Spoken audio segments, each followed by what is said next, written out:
Une histoire rocambolesque. L'affaire du meurtre de Leslie et Kevin tués en novembre 2022 a engendré des recoupements avec une autre affaire, comme le raconte Le Parisien de ce 21 août 2023.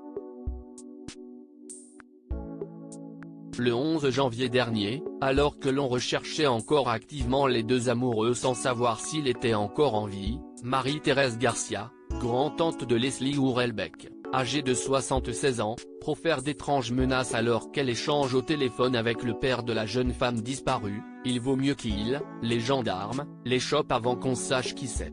Parce que moi, je vais leur emmener, mais en morceaux, dans une valise.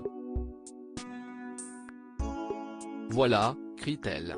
Une colère qui peut se comprendre au vu du contexte, mais qui met la puce à l'oreille des enquêteurs concernant une autre affaire dans laquelle celle que l'on surnomme Ma Dalton en raison de sa psychorigidité serait impliquée, le meurtre de Corinne Didio, son ex-belle-sœur, décapitée et démembrée en juin 1995 et découverte dans une valise.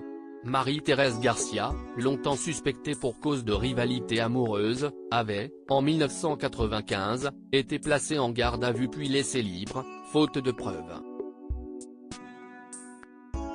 Deux enquêtes parallèles occupent alors les enquêteurs, celle sur Leslie et Kevin dont les corps seront finalement retrouvés en mars 2023, et la relance du dossier de l'assassinat sur Corinne Didio.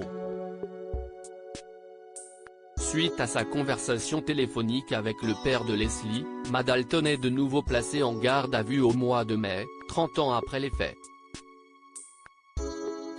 Elle est mise en examen pour meurtre, enlèvement et séquestration en bande organisée. Depuis, ses avocats ont déposé une demande de mise en liberté, mais elle est toujours en détention.